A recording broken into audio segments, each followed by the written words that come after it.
Okay, I solved my technical issues. Hopefully they do not come back.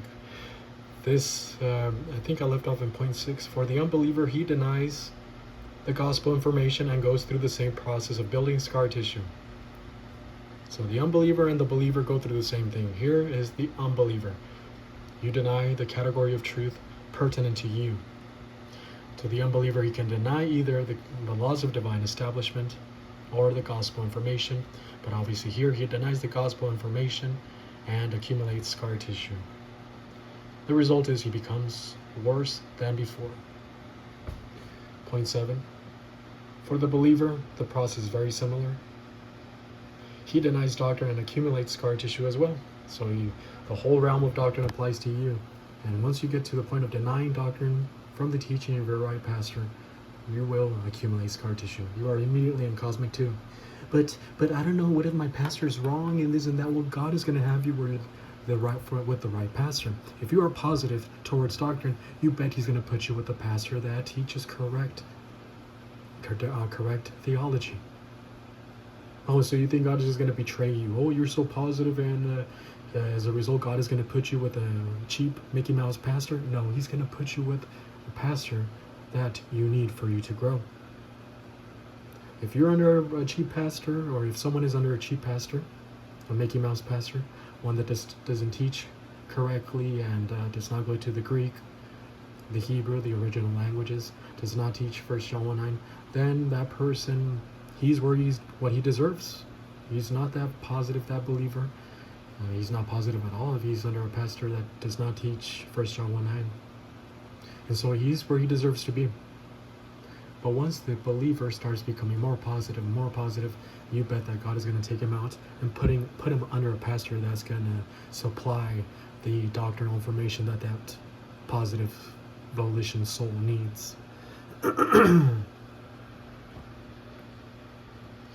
Point 7, for the unbeliever, the process is very similar. He denies doctrine and accumulates scar tissue. Point 8, for both unbelievers and believers, the process is very similar. For the valves of the stream of consciousness are frozen and prevents the flow of truth into the soul. And I provided 2 examples yesterday. Point 9, the example of Amenhotep II, the Pharaoh of the Exodus generation. And point 10, the example of Esau, Hebrews chapter 12, verse 17. So was God unjust to harden Pharaoh's heart, as we saw in Hebrews chapter in Exodus chapter 17? He begins here, you are to say everything I command you, and your brother Aaron is to tell Pharaoh to let the Israelites go out of his country, but I will harden Pharaoh's heart. This is the first mention here of the hardening of Pharaoh's heart. And here God himself says that I myself will, this is the Hifel stem of Kasha, I will cause for his heart to become stubborn. And how is it that God is going to do that? Is he unjust to somehow go into your soul and turn off a switch in there so that you can say no to doctrine? Does God just create you so that you could just say no to the gospel and just go to hell? God is omniscient. He knows who's going to say yes and who's going to say no. He knows who's going to respond to the gospel information and who's going to reject it. God knew since eternity past that Pharaoh was going to be one of those super negative unbelievers that was going to reject gospel information. As a result, God in his omniscience put Pharaoh in the right place at the right time for the purpose of glorifying him. God knew that he was going to deny the truth, gospel information. Therefore, he put him in a situation where he's just going to keep on denying and keep on denying and keep on denying for the purpose of not only providing a test to Moses and the Exodus generation, but to glorify God. So did God decide or go inside of your soul and switch off that volition button so that you could say no towards the gospel information? Absolutely not. He already knew that you were going to say no, that Pharaoh was going to say no, and he puts you at the right place at the right time. And this is one of those situations.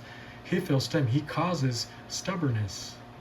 How did he cause it? By presenting information, by providing this miracle, by putting in Moses, who was the uncle of Amenhotep II, the step-uncle. Remember, the father of Amenhotep II was Thutmose III. Thutmose III was the stepbrother of Moses. Moses was the son of Hatshepsut. And guess what? Moses was the one that was going to be the ruler of the Egyptian kingdom. But he left his position because he preferred God. He left his beloved mother, Hatshepsut, and his potential wife, Nefertiti. And he left her, and guess what? He left Thutmose III as the ruler. And Thutmose III sired Amenhotep II, passed on this kingdom to him, and now Amenhotep II's own uncle is now confronting him about all those Jews who are slaves in Egypt. This is an interesting situation. So all this contributed to Pharaoh hardening his heart even more. So yes, the first incidence of this, we see in verse 3. He hardened Pharaoh's heart. But thereafter, Chazak. Pharaoh is the one that produces the action of the verb of hardening his heart. Yet Pharaoh hardened his heart. Verse 13. Chazak. The heart, Lev, this is the heart of Paro. The heart of Pharaoh hardened. The heart produces the action of the verb. Pharaoh is the one that produces the action of the verb here, his heart, by saying no, and saying no, and saying no. And every time that you deny, that you say no, you bet you accumulate scar tissue. And then the next plague came, and he hardened his heart. And the next plague came, and he hardened his heart. And that's what he kept doing, just accumulating scar tissue. No one can say no as many times as Pharaoh. But God had a special purpose for him. Again, no one can deny gospel information if you're an unbeliever. No one can deny doctrine if you're a believer as much as Pharaoh did. God has to take you out of this world. You're going to be a menace to society. But this was a special situation. So, what do we have now? We've seen a case of unbeliever reversionism. No, hold on. So, this is unbeliever, and this is not even a Jew. So he was not a Jew. So unbeliever scar tissue by just saying no. So let's put minus R. This is the unbeliever category. Unbeliever scar tissue, and this is a Gentile. In our passage in 2 Corinthians chapter 3, verse 14, we're talking about unbeliever Jews scar tissue. So we just put a little dotted line dividing these two. Unbeliever Jew. Unbelieving Jew. Unbeliever scar tissue.